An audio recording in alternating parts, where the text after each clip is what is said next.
আমি যাকে বিয়ে করেছিলাম মানে আমার স্বামীর একটা 10 বছরের মামাতো ভাই ছিল।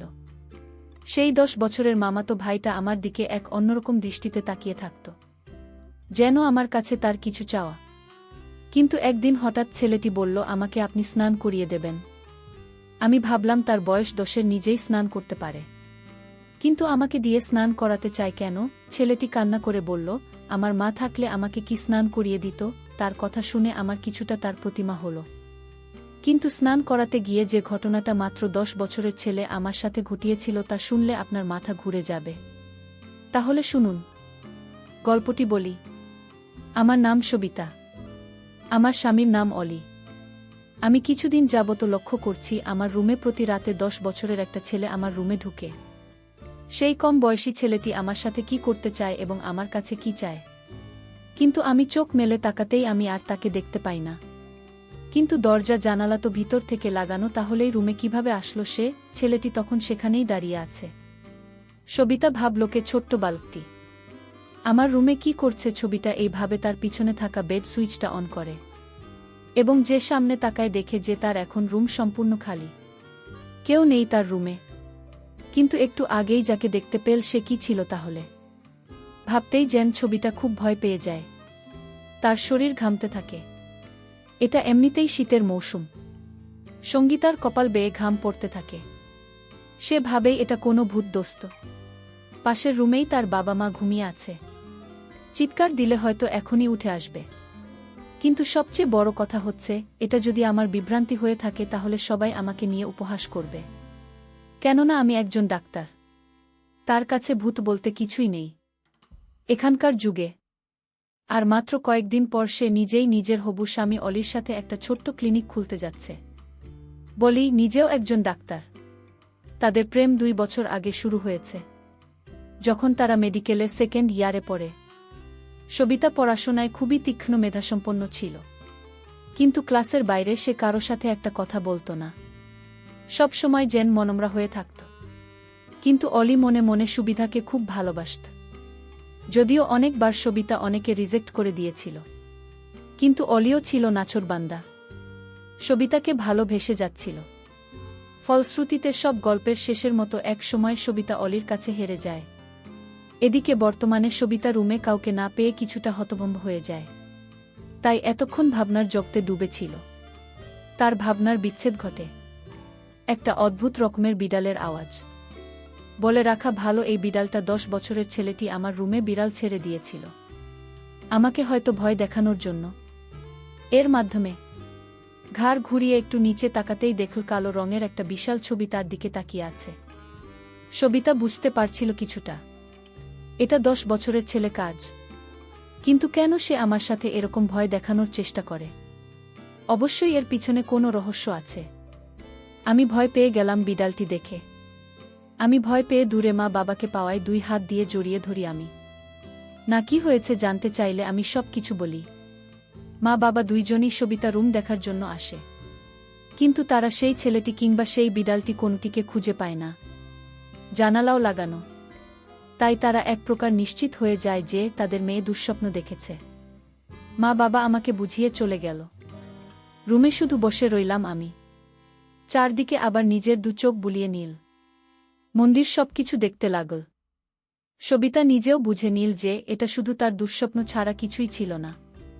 তাই সে নির্বিঘ্নে আবার শুয়ে পড়ল। পরের দিন সকালে সবিতার ঘুম ভাঙে জলের ফোনে। এটা যেন এখন রুটিন হয়ে গেছে। রোজ সকালে সবিতার ঘুম ভাঙানোর দায়িত্বটা যেন আমি নিজেই নিয়েছে। সবিতা পাশে থাকা ফোনটা তুলতেই বলতে লাগল, কি করছো তুমি? এই তো বিছানায় শুয়ে শুয়ে চাঁদ দেখি। এই তোমাদের বাসার ছাদ ফুটো হয়ে গেছে নাকি? না হলে বিছানায় বসে চাঁদ কিভাবে দেখো? আরে বোকা, আমি তো মজা করেছি। তাছাড়া এই দিনের বেলায় চাঁদ কোথায় পাবো আমি? ওহ তাই তো, থাকার হাসতে হবে না। কি বলবে বলো, আমার ফ্রেশ হতে হবে। চলো না আজ আমরা দেখা করি। কতদিন হয়ে গেল দেখা করি না। দেখা হলে গল্প করতে পারবো, মনটা হালকা হবে। শুধু ফোনে কথা বলার সময় পার করে দিন। পরশুদিন ও তো দেখা করলাম, আর আগামীকাল কালই তো আমাদের দিয়ে। ওহ বুঝেছি। আমি কি বোঝাতে চেয়েছি তুমি বুঝে ফেলেছ। ঠিক আছে, আসব এখন, বাই। বলেন। সবিতা ফোনটা কেটে দিল। শেষ হয়ে খাবার খেয়ে নিয়ে বেরিয়ে পড়ল যেখানে অলি আর সবিতা রোজ দেখা করে আসছে। সবিতাদের কোনো গাড়ি নেই, তাই সবিতা রিকশা ব্যবহার করছে। পার্কের সামনে নামতে দেখে ওই দাঁড়িয়েছে। দুজনে মিলে ভিতরে গিয়ে বসে গল্পগুজব করছে। হঠাৎ করে সবিতা নিজের ভিতর কিছুটা অস্থিরতা অনুভব করতে থাকে। নিজের ভালোবাসার মানুষ, নিজের হবু স্বামীর সাথে সদ্য হাসি খুশি করা মেয়েটা যেন নিমেষেই কিছুটা অস্থিরতা অনুভব করছে। এই অস্থিরতা কিসের চাইতেও যেন মনে করতে পারছেন না সুবিধা। পুলিশ অভি তার এই দিকটা খুব ভালোভাবে লক্ষ্য করল। সে কিছু না বলে শুধু সবিতার এমন দশা দেখে যাচ্ছে। হঠাৎ একজন পর্যবেক্ষক এসে অলির সামনে বলল, স্যার গোলদাতা দেন, আজ 2 দিন ধইরা কিছু খাই না। ফলে নিজের মানিব্যাগ থেকে 100 টাকার একটা নোট বের করে দেয়। কিন্তু এদিকে সুবিধার সামনে দাঁড়িয়ে থাকা এই লোকটিকে এক নজরে দেখে যাচ্ছে। তার যেন চোখের পাতা পড়ছে না। মনে হচ্ছে সবিতা যেন এই লোকটিকে কত না দিন ধরে চিনি। কিন্তু সবই তার চোখেই লোকটি 10 বছরের ছেলে, আর অলির চোখে 7 বছরের বুড়ো। ছবিটা দেখলে ছেলেটি তাকে ইশারা করে বলছে, আজ রাত দেখা হবে তোমার সাথে এবং অনেক কথা আছে। সবিতা তার এই কথা শুনে আর সহ্য করতে না পেরে অজ্ঞান হয়ে যায় এবং দলের সামনেই মাটিতে লুটিয়ে পড়ে। ওই ভাবল হয়তো সামনে দাঁড়িয়ে থাকা ভিক্ষুককে দেখে ভয় পেয়ে গেছে, তাই অলিম্পিক থেকে চলে যেতে বলল। ওই তাড়াতাড়ি করে সবিতাকে তুলে নিজের গাড়িতে সবিতাদের বাড়িতে নিয়ে যেতে নিজের মেয়েকে অজ্ঞান অবস্থায় দেখে সবিতার বাবা মা যেন খুবই চমকে গেল। কিন্তু অলি তাদের সান্ত্বনা দেওয়ার জন্য বলল যে সবিতা শুধুমাত্র ফ্রাস্ট্রেশনে পড়ে জ্ঞান হারিয়েছে। এই বলে অলি নিজের বাসায় চলে গেল। কন্যা আগামীকালই তাদের বিয়ে। অনেক প্রস্তুতি এখনও বাদ আছে। পরের দিন দুই পরিবারের মাঝে যেন খুশির পাহাড় নেমে আসে। আজ সবিতা আর অলির বিয়ে। বাহিরের সবাই অলির সাথে কথা বলছে আর এদিকে ঘরের ভিতর সবিতা বসে আছে। রুমে কেউ নেই। যেখানে সবিতার সবচেয়ে বেশি খুশি হওয়ার কথা সেখানে সবিতা কিছুটা মনমরা। ধীরে ধীরে বিয়ে খুব ভালোভাবে সম্পন্ন হল। বসে যে অলির বাড়িতে প্রবেশ করল। অলির একটা মামাতো ভাই ছিল, তার বয়স 10 বছর, দেখতে অনেক সুন্দর। ছেলেটির নাম রবিন। অলি মামাতো ভাইয়ের মা বাবা ছোটবেলায় মারা যায়।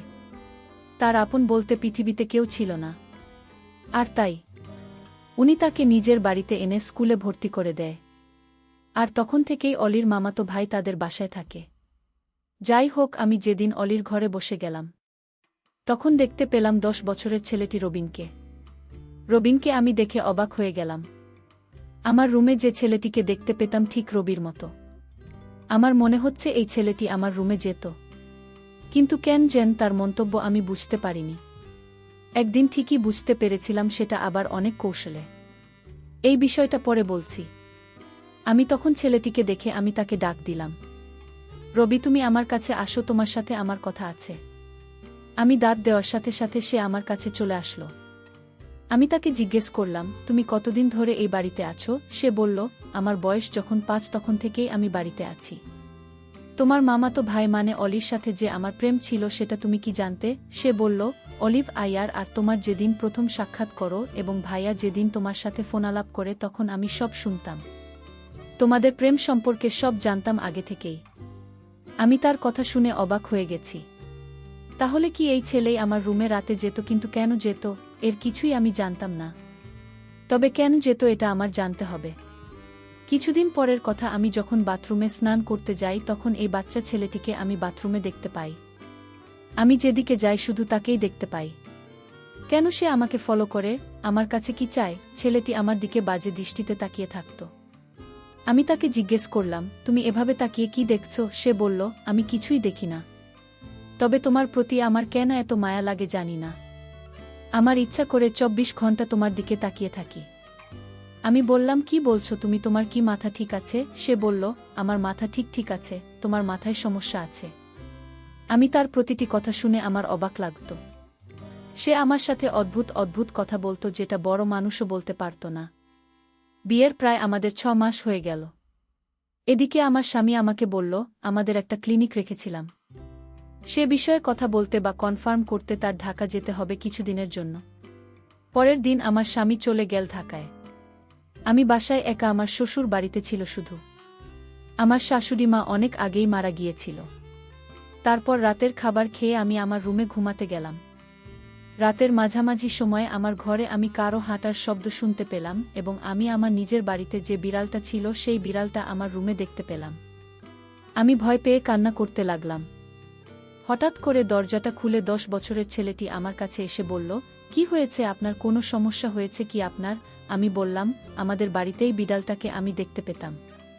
কিন্তু আজ দেখি আমার বাড়িতেও এই বিড়ালটা দেখতে পেলাম। আর তাছাড়া আরও একটি কথা হলো, তোমাকে আমি বলিনি এখনো। ঠিক তোমার মতো একটা ছেলেকে দেখতে পেতাম। প্রতি রাতে আমার রুমে কিভাবে আসতো আমি জানি না।" তখন সে আমাকে বলল, "এটা আপনার মনের ভুল। আপনি মনে হয় দুঃস্বপ্ন দেখেছেন।" আমি বললাম, "না, আমি এটা বাস্তবে দেখেছি।" সে আমার কথা কিছুতেই বিশ্বাস করল না।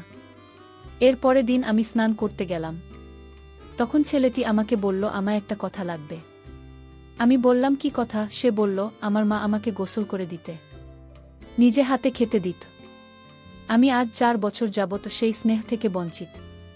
তাই যদি আপনি কিছু মনে না করলে আমাকে আপনি স্নান করিয়ে দিবেন এবং নিজ হাতে ভাত ও খাওয়াইয়া দিবেন।" আমি তার কথা শুনে অবাক হয়ে গেছি। আমি তখন তাকে সান্ত্বনা দিয়ে বললাম, "আরে বোকা, তখন তো তুমি ছোট্ট ছিলে। আর এখন তো তুমি বড় হয়েছ। এখন তুমি নিজে নিজে স্নান করতে শিখেছ, নিজ হাতে খাইতে শিখেছ। এখন তো তুমি বড় হয়েছ।" আমার কাছে তার এই চাওয়াটা আমার কাছে যেন অদ্ভুত লাগল। সে নিজেই পারে স্নান করতে, কিন্তু আমাকে বলছে স্নান করিয়ে দিতে। সে বলল, "কোনো কিছু বলছি না যে আমি তাকে বলেছিলাম। আমি বলেছিলাম তুমি আমার ছিলে না, আর তাই আমি তোমাকে স্নান করিয়ে দিতে পারব না।" হঠাৎ লক্ষ্য করলাম ছেলেটির চোখ দিয়ে পানি জ্বলজ্বল করে পড়ছে, কান্না করছে আর আমাকে বলতে লাগল, "বড়দের কাছ থেকে শুনেছি ভাবি হচ্ছে মায়ের সমতুল্য। তাহলে তুমি আমাকে কেন স্নান করাতে পারবে না আর নিজ হাতে ভাত খাওয়াতে পারবে না?" আমি তার কথা শুনে বারবার অবাক হচ্ছি বলে, "কি ছেলেটা?" আমি তাকে বলেছি, "ঠিক আছে, আমি তোমার সব কথা শুনব। তার আগে তোমায় সত্যি কথা বলতে হবে।" সে বলল, "আমি কোনো দিন কারো সাথে মিথ্যা কথা বলিনি আর বলবো না।" আপনি বলেন, কি বলবেন? তখন আমি তাকে জিজ্ঞেস করেছিলাম, "আমার বাড়িতে রাতে তুমি কি আমার ঘরে এই বিড়ালটি ছেড়ে দিতে এবং তুমি কি আমার রুমে যেতে?" তখন সে বলল, "হুম, আমি যেতাম।" তার এই কথা শোনার পর আমার সারা শরীর ভয়ে কাঁপতে লাগল। মাত্র 10 বছরের ছেলেটি কিভাবে আমার রুমে গেল? আমি তাকে আবার জিজ্ঞেস করলাম, "কেন যেতে আমাদের বাড়িতে?" তখন সে বলল, "আগে আমাকে স্নান করিয়ে দাও, তারপর বলছি।"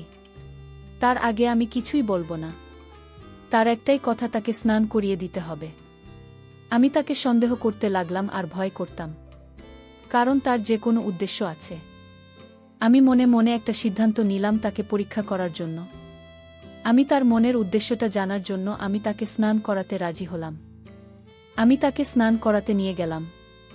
স্নান করার সময় সে কান্না করতে লাগল আর বলতে লাগল, "আমার মা বেঁচে থাকলে হয়তো তোমার মতো এভাবে স্নান করিয়ে দিত।" 10 বছরের সেই ছেলের কথা শুনে আমি অবাক হতাম। "ঠিক আছে, আজ তো তোমায় স্নান করিয়ে দিলাম, তোমার কথা রাখলাম, এখন বলো এই বিড়াল এবং আমার ঘরে তুমি কিভাবে যেতে?" তখন সে যে কথাটা বলল তা শুনে আমার মনে হলো আমার দম বন্ধ হয়ে আসছে। সে বলল, "আমার মা মারা যাবার পর আমি আমার মায়ের জন্য কান্না করতাম। আমি আমার মাকে কিছুতেই ভুলতে পারতাম না। আমার মায়ের মুখখানা সবসময় চোখে ভেসে উঠত। আমার রাতে ঘুম আসত না। আমি মানার কোনো কথা শুনতাম না। আমি এদিক সেদিক চলে যেতাম। তখন মামা আমাকে একজন সাধু বাবার কাছে নিয়ে চলে। সাধু বাবা আমায় দেখে বলল, এই ছেলের তার মায়ের জন্য পাগল। সে যদি তার মাকে দেখতে না পায় তাহলে কিছু দিনের ভিতরে পাগল হয়ে যাবে। মা বলল, তাহলে এখন উপায় কি? সাধু বাবা তখন বলল, ওকে আমি একটা পোষা বিড়াল দিব। আর এই বিড়ালটি যার ঘরে থাকবে সেই ঘরে অবিবাহিত মেয়েটিকে সে তার মায়ের মতো দেখতে পাবে। সাধু বাবা তখন আমার মা আমাকে এই বিড়ালটি দিল এবং বলল যে এই বিড়ালটি যার বাড়িতে রাখবে সেখানেই তার মাকে দেখতে পাবে। মামা তখন এই বিড়ালটি দিয়ে আমায় বলল, আমার সন্তান মানে আমার মামাতো ভাই যাকে বিয়ে করব তার বাড়িতে রেখে আসো। আমি তাই করলাম। এরপর থেকে আপনারা দেখতে মায়ের মতো লাগে। তাই আপনাকে দেখার জন্য আপনার রুমে যেতাম, কারণ আপনি তখন আমার চোখে মায়ের মতো হয়ে গিয়েছিলেন। তাই আপনার মা আমি কিছুতেই ভুলতে পারিনি, আর মায়ের কিছুটা অভাব পূরণ করার জন্য আমার মামাতো ভাই আপনাকে বিয়ে করে। কারণ গুণী লোকেরা বলতো ভাবি মায়ের মতোই হয়। আর তাই আপনাকে এ বাড়িতে বিয়ে করে আনা হয়েছে। হয়তো এই সম্পূর্ণ প্ল্যান আমার ছিল, শুধু আমাকে ভালো রাখার জন্য। আমি তার কথা শুনে অবাক হয়ে গেলাম এবং তাকে আমি মায়ের মতো স্নেহ করা শুরু করলাম। বন্ধুরা, গল্পটি কেমন লাগলো তা কমেন্ট করে জানাতে ভুলবেন না। সবাই ভালো থাকবেন। ধন্যবাদ।